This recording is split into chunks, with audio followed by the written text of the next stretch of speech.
Hi guys, welcome back to my channel. பிரியாணின்னா எல்லாருக்கும் ரொம்ப பிடிக்கும். இன்னைக்கு நம்ம மஷ்ரூம் பிரியாணி ப்ரெஷர் குக்கர்லே டேஸ்டியா எப்படி செய்யறதுன்னு பார்க்கலாம். If you like my video, give a big thumbs up and don't forget to click on the bell icon. Basmati rice 2 kappa wash பண்ணி ஒரு அரை மணி நேரம் ஊற வச்சுக்கலாம். ப்ரெஷர் குக்கரில் 2 டீஸ்பூன் நெய், 1 டேபிள் ஸ்பூன் அளவு எண்ணெய் சேர்த்துக்கலாம்.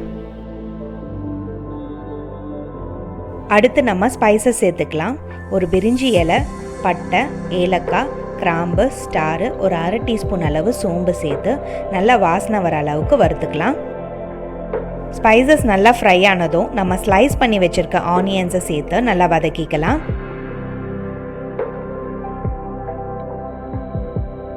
கொஞ்சமாக உப்பு சேர்த்துக்கிட்டோன்னா வெங்காயம் சீக்கிரம் வதங்கும்.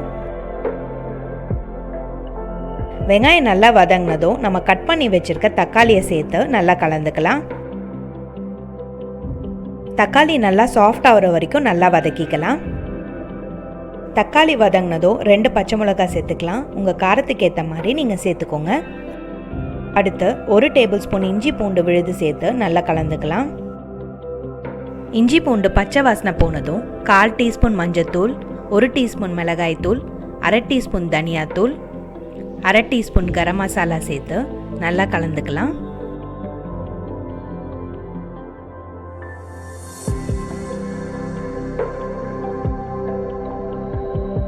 ஒரு பேக்கெட் மஷ்ரூமை க்ளீன் பண்ணி இந்த மாதிரி ஸ்லைசஸ் பண்ணிக்கலாம்.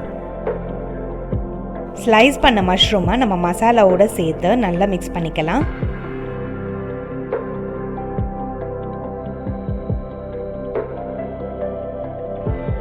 கவர் பண்ணி ஒரு 5 நிமிஷம் குக் பண்ணலாம்.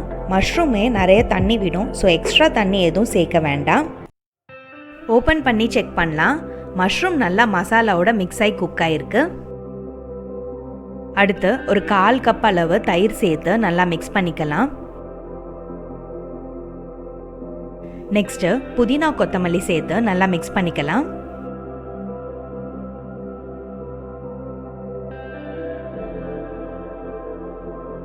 ரெண்டு நிமிஷம் புதினா கொத்தமல்லி ஃப்ளேவரோட மஷ்ரூம் நல்லா குக் ஆகட்டும்.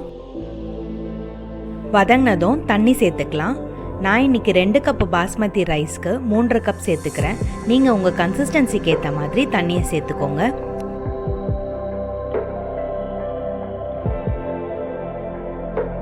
நல்லா கலந்து மீடியம் டு ஹை ஃப்ளேமில் கொதிக்க விடலாம். உப்பு செக் பண்ணி தேவைன்னா சேர்த்துக்கோங்க. நல்லா பாயில் ஆகி கொதிக்கும் போது நம்ம சோக் பண்ணி வச்சிருக்க பாஸ்மதி ரைஸை சேர்த்துக்கலாம்.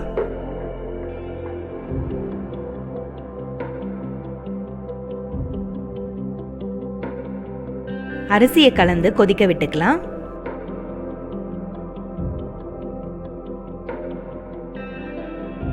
ஒரு டீஸ்பூன் நெய் சேர்த்துக்கிறேன். ப்ரெஷர் குக்கரில் தம் வைக்கும் போது ஃப்ளேவர் ரொம்ப நல்லாயிருக்கும். தண்ணி நல்லா வத்துற அளவுக்கு ஹை ஃப்ளேமில் வச்சு கொதிக்க விடுங்க.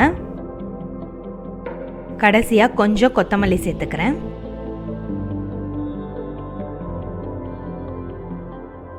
தண்ணி நல்லா வத்திடுச்சு. இந்த ஸ்டேஜில் அடுப்பை லோ ஃப்ளேமில் வச்சு கவர் பண்ணி 7 நிமிஷம் குக் பண்ணிக்கலாம். ப்ரெஷர் ரிலீஸ் ஆனதும் ஓப்பன் பண்ணி செக் பண்ணலாம்.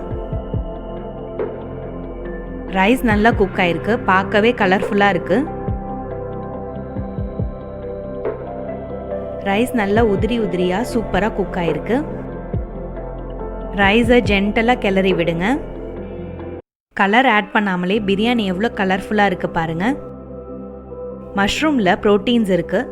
இந்த டெலிஷியஸான பிரியாணியை உங்கள் வீட்லேயும் ட்ரை பண்ணி மறக்காமல் உங்கள் கமெண்ட்ஸை ஷேர் பண்ணுங்கள். இன்னும் ஒரு டிஃப்ரெண்ட்டான ரெசிபியோட உங்களை மீட் பண்ணுறோம். Until then, it's bye from rasithurusi.